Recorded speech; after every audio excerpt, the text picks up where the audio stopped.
Assalamualaikum warahmatullahi wabarakatuh. Selamat pagi teman-teman semua.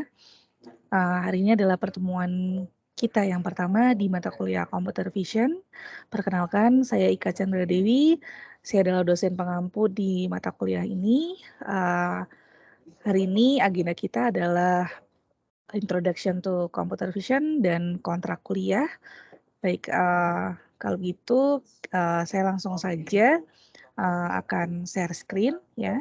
Saya akan menjelaskan tentang RPS ya, RPS atau rencana pembelajaran semester untuk mata kuliah ini.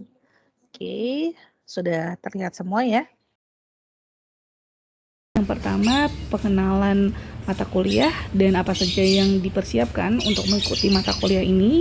Yang kedua adalah sejarah singkat tentang computer vision, dan bagian yang ketiga adalah tentang recognition and detection. Mata kuliah ini bernama Computer Vision dengan kode mata kuliah MII 3316. Bobotnya adalah 3 SKS. Selama 14 minggu ke depan kita akan belajar bersama, di mana tiap minggunya itu terdiri dari 150 menit materi dan diskusi di kelas, 150 menit untuk pengerjaan tugas terstruktur, dan 150 menit untuk self study. Nah, apa saja yang dibutuhkan untuk mengikuti mata kuliah ini? Yang pertama adalah menguasai bahasa pemrograman tertentu, baik itu Python ataupun bahasa pemrograman lainnya. Kemudian menguasai kalkulus dan aljabar linear. Kemudian pengetahuan tentang artificial intelligence dan pengetahuan tentang machine learning. Kita masuk ke course objectives. Course learning outcome dari mata kuliah ini adalah yang pertama, teman-teman diharapkan setelah mengikuti kuliah ini dapat menjelaskan konsep dasar dan teknik dari computer vision. Nah, yang kedua adalah mampu dan cakap dalam mentranslate sebuah masalah dalam computer vision ke dalam sebuah rancangan. Kemudian yang ketiga adalah mampu dan dapat menggunakan model matematika dan model fisika yang terkait dengan computer vision. Kemudian yang keempat adalah mampu dan dapat mengimplementasikan sebuah desain atau rancangan itu ke dalam program komputer terkait dengan masalah di dalam computer vision. Misalnya dapat mengimplementasikan face detection dan topik-topik lainnya. Kemudian yang kelima di sini adalah mandiri dan dapat berkembang, melakukan self development atau pengembangan sendiri, dan dapat berpikir secara logis dan analitis untuk menghasilkan solusi dari masalah-masalah yang terkait dengan computer vision secara profesional. Kemudian selanjutnya yang keenam di sini mahasiswa itu dapat mengekspresikan opini atau pendapatnya tentang suatu masalah atau suatu problem di dalam computer vision, baik itu secara tertulis maupun secara lisan. Nah, dengan mengikuti kuliah ini harapannya mahasiswa itu memiliki kemampuan untuk memahami konsep dan teknik dari computer vision, sehingga mahasiswa dapat mengadaptasikan konsep dan teknik tersebut sebagai solusi permasalahan yang bisa diselesaikan dengan computer vision. Nah, tujuan lebih khususnya di sini itu untuk mensupport skripsi mahasiswa yang terkait topik computer vision. Kemudian mata kuliah ini juga mengcover riset dan pengembangan machine learning dan khusus untuk kasus-kasus computer vision. Lebih detailnya lagi di sini diharapkan mahasiswa itu nanti mampu memahami metode-metode, konsep-konsep yang ada di dalam computer vision, sehingga terbentuk intuisi jika ada suatu problem di kehidupan nyata, kemudian dia bisa menyumbangkan solusinya dengan computer vision, metode apa yang cocok, tahapannya seperti apa, nanti intuisinya itu akan muncul. Kemudian nanti teman-teman juga harus banyak membaca baik itu textbook computer vision ataupun jurnal-jurnal terkait topik-topik yang akan kita bahas dalam mata kuliah ini. Kemudian nanti di sini kita juga akan banyak sekali melakukan praktek pemrograman untuk melatih atau mengimplementasikan tahapan ataupun konsep-konsep tadi menjadi sebuah aplikasi program di bidang computer vision. Nah, berikut adalah metode assessment yang akan digunakan pada mata kuliah ini. Di sini akan ada 4 kuis yang persentase nilainya itu adalah 10%. Kemudian ada 5 studi kasus di mana keseluruhan studi kasus ini diselesaikan dengan computer vision programming. Kemudian di akhir kuliah nanti itu ada final project report berupa presentasi dan laporan akhir project. Jadi teman-teman di sini diminta untuk membuat sebuah program di mana program tersebut digunakan untuk menyelesaikan suatu masalah tertentu dengan computer vision. Sebagai contoh, face detection, traffic monitoring, sensor detection based on image ya, bisa dijadikan topik untuk project akhir. Kemudian di sini ada UTS yang besarnya adalah 20%. Kemudian final exam itu adalah 15%. Jadi keseluruhan dari ujian itu adalah 35%. Kemudian 55% itu dari studi kasus. Selanjutnya ini adalah aturan yang kita terapkan selama kuliah ini berlangsung. Yang pertama, tidak boleh melihat solusi jawaban tugas ataupun coding yang bukan milik kalian, gitu ya. Jadi apapun tugasnya ataupun studi kasus, kuis itu adalah hasil pekerjaan masing-masing. Yang kedua, di sini teman-teman tidak boleh melakukan sharing solusi ataupun kode dengan teman-teman yang lain, gitu ya. Nah, tapi diperbolehkan untuk mendiskusikan suatu case atau suatu tugas yang diberikan. Nah, kemudian di sini saya lebih menghargai teman-teman yang submit terlambat atau tidak lengkap ya, daripada teman-teman submit tapi itu adalah hasil dari mencontek, gitu ya. Kemudian rule yang ketiga, harus bertanggung jawab dengan kehadirannya. Semua material nanti akan di-upload di LMS Elok, termasuk nanti teman-teman submit untuk jawaban kuis, studi kasus ataupun final project itu nanti di LMS Elok. Kemudian untuk online kelasnya itu akan diselenggarakan melalui Microsoft Teams. Jadi teman-teman nanti silahkan join, nanti saya berikan linknya melalui Simaster, pesan di Simaster. Kemudian di sini keseluruhan tugas kuis ataupun final project di sini disubmit di LMS Elok. Nah, kemudian rule yang keempat, menjaga situasi dalam proses belajar mengajar pada saat online class ataupun offline class ya. Di sini teman-teman harus menjaga situasinya kondusif, gitu ya, untuk belajar. Yang pertama, teman-teman tidak boleh main HP, tidak boleh di sini membuka laptop, melakukan pekerjaan atau tugas lainnya. Kemudian pada saat online class, silakan buka webcam dan mikrofonnya selama tidak mengganggu jalannya kelas.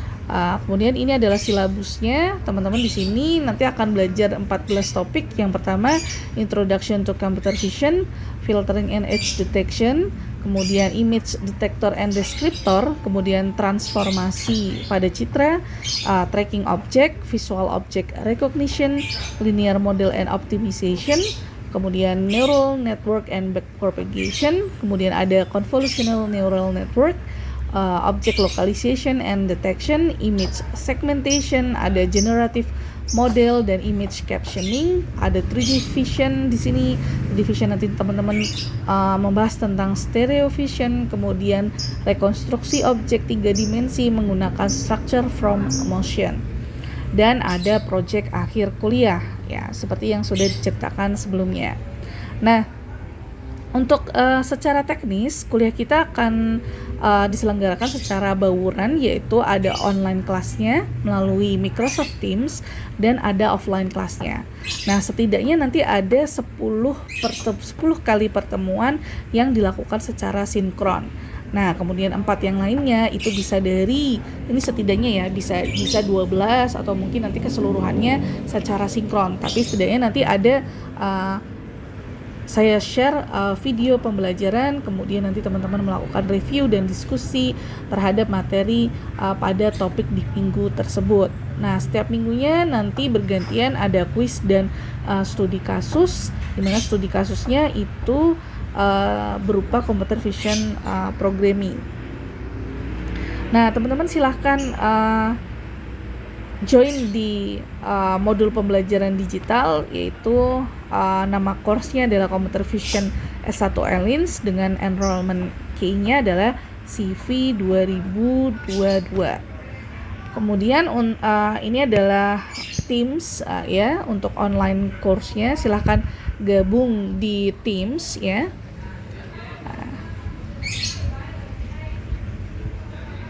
Oke, ini Teams-nya ya, teman-teman nanti silakan join di Teams Computer Vision.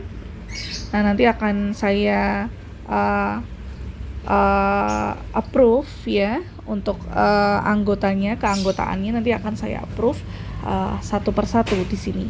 Lanjut di sini. Mungkin ada pertanyaan? Oke, sambil kita menunggu pertanyaan dari teman-teman, nah silakan isi survei awal berikut, yaitu sebutkan maksimum 3 problem di dunia nyata yang bisa diselesaikan dengan computer vision. Nah, contohnya di sini tadi ya kita sebut-sebut ada face detection, ada vehicle recognition, ada vehicle counting misalnya seperti itu. Nah, hal-hal yang bisa diselesaikan melalui computer vision ya di sini. Nah, dengan cara teman-teman di sini silahkan buka menti.com, kemudian masukkan kode 60584167 ya. Nah, nanti kita akan lihat jawaban dari teman-teman semua di sini ya. Oke. Saya akan lihat jawaban teman-teman di sini. Saya akan buka mentimeter.com. Oke, sekarang kita lihat. Oh iya, nah di sini jawaban kalian itu kita lihat ya di sini dalam bentuk ini ya, dalam bentuk word cloud ya di sini. Oh, ternyata banyak yang menjawab. Oke, face detection, cancer detection, dan traffic monitoring. Beberapa ada yang menjawab vehicle counting, kemudian person tracking, dan periodontitis detection. Oh, ini untuk ini ya, citra berupa gigi ya di sana ya di sini. Oke, good. Ini survei awal kita, berarti teman-teman sudah ada bayangan kasus apa saja yang di sana bisa diselesaikan dengan computer vision. Baik, selanjutnya kita akan masuk ke materi kita. Nah, kita masuk ke yang ketiga ya di sini, yaitu tentang recognition and detection. Introduction-nya. Nah, di dalam computer vision itu kita mengenal yang namanya image classification. Nah, apa itu image classification? Yaitu ketika kita meng-create atau membuat sebuah model menggunakan sebuah classifier melalui proses training atau pelatihan untuk mengelompokkan sekumpulan data ya berdasarkan kelasnya. Misal di sini ada image yang kita tidak tahu bahwa dia itu apakah anjing, kucing, ataukah truk, ataukah pesawat, ataupun kelas lainnya yang misalnya tadi di Pascal data, Pascal VOC misalnya di sana ada 20 kelas ya di sana. Nah, ini tuh sebenarnya masuk kelas apa image ini. Nah, setelah kita create modelnya, itu kita bisa melakukan pengenalan sehingga muncul outputnya itu berupa misal di sini cat Ya, cat itu berarti di sini image tersebut itu kelasnya adalah kucing gitu ya di sini. Selanjutnya itu tadi tentang image classification. Nah, image classification sendiri itu bisa lebih dikembangkan lagi menjadi cabang-cabang yang lain. Nah, contohnya untuk image classification itu nanti bisa untuk identifikasi, kemudian object annotation, kemudian untuk character recognition. Nah, object localization. Nah, object localization tadi dia bisa menghasilkan object detection ya di sini. Kemudian object detection ini diperoleh dari adanya object annotation, kemudian ada image object detection tadi di sini menghasilkan image captioning, kemudian object detection tadi bisa membentuk sebuah instance segmentation, semantic segmentation, itu nanti ada hal tersendiri ya. Nah, object annotation ini juga bisa menghasilkan sebuah content based image retrieval ya di sini. Nah, recognition and detection di sini ini adalah classification classification sendiri di sini classification sendiri di sini menghasilkan cat saja kelasnya ya di sini. Nah, kalau classification and localization itu kita bisa menyebutnya ini adalah sebuah objek kucing dan lokasinya itu berada di titik X dan Y, yaitu titik permulaannya di sini misalnya. Kemudian dia punya lebar W dan tinggi H. Itu lokalisasi ya. Di sini itu disebut sebagai lokalisasi objek. Nah, itu berarti dia punya bounding box objek dan ini dan kelasnya untuk single objek. Nah, selanjutnya untuk object detection ya bisa kita lihat yang untuk ini multiple object. Dia di sini misalnya ada cat, kemudian ada dog dan ada duck. Ya, di sini ada kucing, ada anjing dan ada duck. Nah, untuk object detection selain dia itu mengenali kelasnya ya di sini, dia itu juga mengenali yang namanya tadi ya lokalisasinya, lokalisasi objeknya itu ada di mana. Nah, itu dengan bounding box. Berarti cat itu dia punya posisi X, Y, W, H. Kemudian dog itu dia punya posisi X, Y, W, H juga untuk objek dog. Kemudian untuk bebek di sini dia juga punya yang ditandai dengan berwarna hijau, juga punya lokalisasi atau bounding box yang besarnya X, Y, dan lebar dan tinggi W dan H di sini. Nah, untuk instance segmentation, kalau di sini itu dia hanya klasisnya cat, dog, and duck. Ya, di sini ini adalah objek dari kalau bounding box itu masih menyertakan bagian background-nya. Tapi kalau yang kita bilang itu adalah segmentation, berarti yang diambil di sini adalah hanya bagian objeknya saja, yaitu bagian misal di sini anjingnya saja. Kemudian ini bagian kucingnya saja, kemudian ini bagian bebeknya saja. Nah, dia edge-nya itu mengikuti kontur paling luar dari objek ini sendiri. Oke, lanjut. Berarti kita bisa mendefinisikan untuk classification inputnya adalah image, ya. Jadi image di sini mungkin di dalamnya itu ada objek. Kemudian outputnya itu adalah class label. Nah, dia berupa single object per image. Nah, evaluation metricnya itu menggunakan akurasi. Nah, ini berlaku juga untuk recognition and identification. Ya. Nah, lokalisasi itu inputnya adalah image, there is an object inside. Ya, berarti di sana ada objeknya di sana. Nah, outputnya itu berupa bounding box pada image. Ya, ada di sini berarti berupa X, Y, lebar dan tingginya ya di sini. Nah, dia berupa single object dan spesifik. Jadi kalau misalnya di localization itu evaluation matrix-nya itu adalah intersection over union atau IOU. Nah, outputnya adalah sebuah bounding box X, Y, W, H. Nah, untuk classification and localization, di sini inputnya itu adalah image, kemudian there may be an object inside. Mungkin ada objek di dalam image tersebut.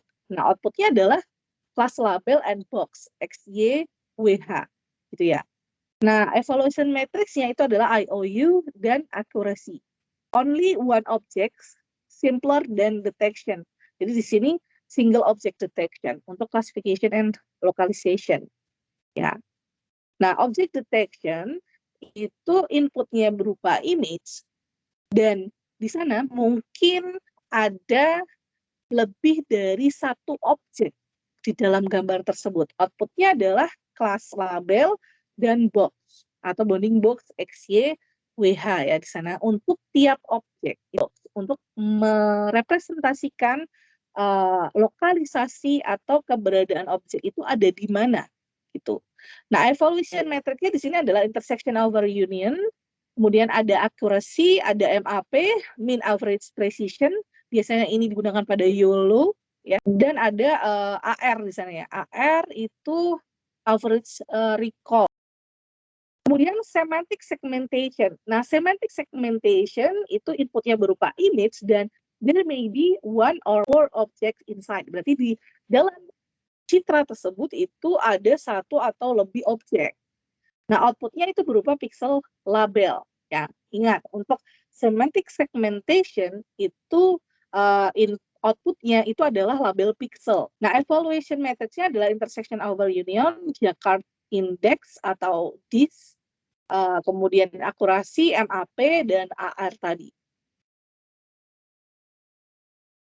Nah, kalau instant segmentation, kalau tadi semantic segmentation itu pada level pixel, pixelnya itu benar tersegmentasi. Atau tadi kan di awal saya mengatakan bahwa segmentasi itu membedakan antara objek dan sebagai foreground dan background-nya.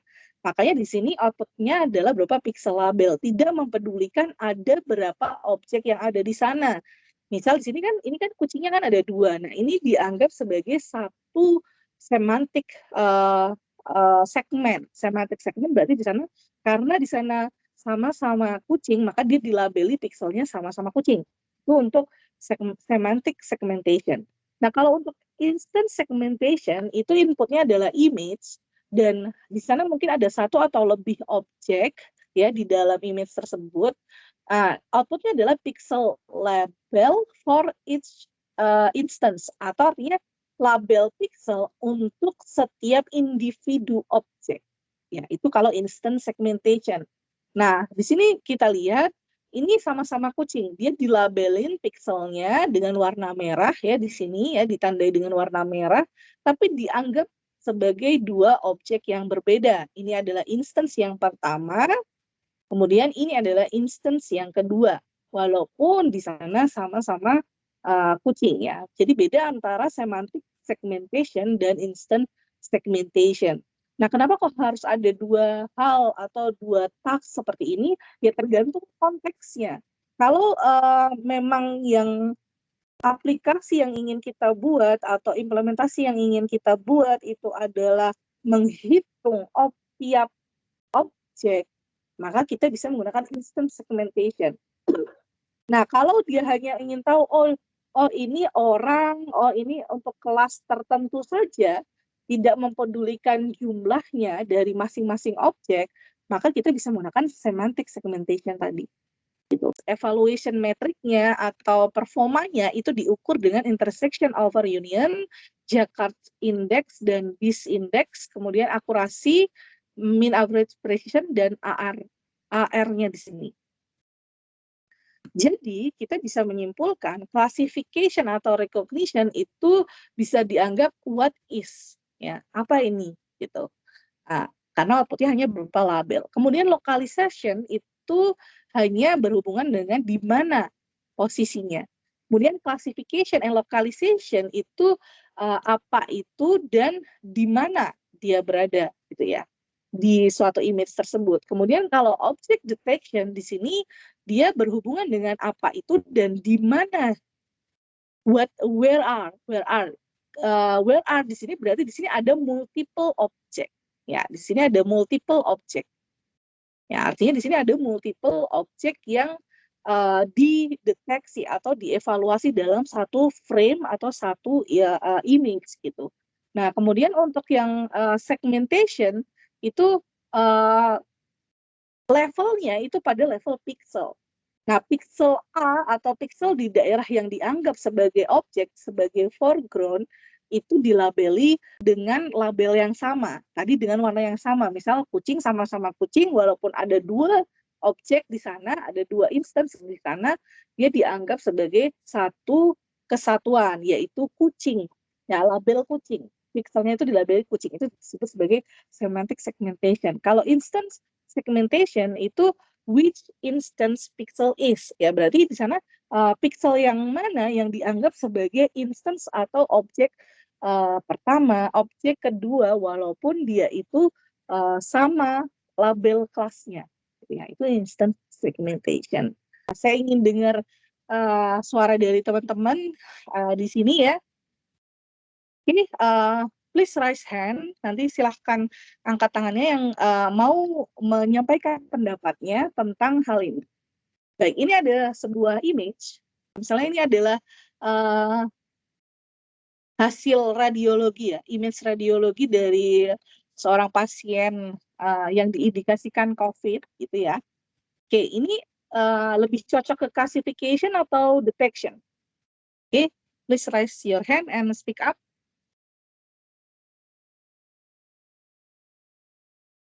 Ada nilai keaktifan juga, harus dipancing dengan nilai ya teman-teman ya. Oke, Mas Abil. Oke, silahkan. Open mic. Ya. Kalau menurut saya, Bu, izin menjawab. Kalau menurut saya, untuk kasus ini lebih ke classification sih, Bu. Lebih ke classification. Nah, kenapa? Soalnya kalau menurut saya, di sini tuh bakal ada dua kelas. Yang pertama, kalau ini tadi kan yang terdeteksi COVID ya, Bu ya. Jadi, menurut saya sudah ada dua kelas, yaitu yang terdeteksi COVID sama yang normal gitu, Bu. Jadi, nantinya bakal diklasifikasikan kedua kelas tersebut. Oke, ya ini bisa dimasukkan, benar kata Mas Abdul tadi, bisa dimasukkan ke dalam klasifikasi. Ini adalah deteksi kanker kulit ya misalnya. Kok saya malah bilang ya, berarti ini nggak dijadiin kuis. Nah ini contohnya deteksi kanker kulit. Jadi dia mencari lokasi lesi dari kansernya itu ada sebelah mana. Nah, itu bisa dikategorikan detection ketika kita mencari lokasinya. Mungkin nanti kalau labelnya, tingkat keparahannya, level 1, level 2, level 3 itu bisa ke object detection. Nah, berikut dengan lokalisasinya soalnya ya di sini.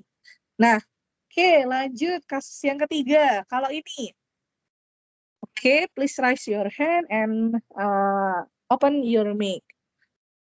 Oke, teman-teman, silahkan. Siapa yang mau ingin menjawab?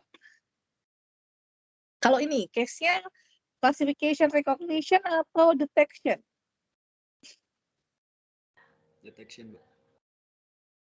Siapa? Oh, oke. Mas Muhammad Fulki. Oke, detection. Kenapa kok detection? Dia mendeteksi wajah aja, Mbak. Oke, betul. Ya, ini mendeteksi wajah ya, benar ya.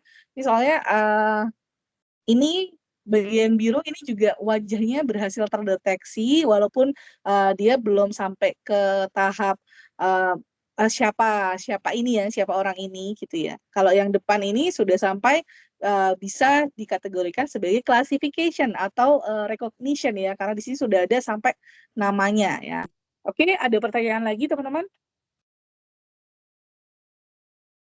Oke, kalau nggak ada, saya cukupkan sekian untuk pertemuan perdana kita di sini. Terima kasih atas kehadirannya.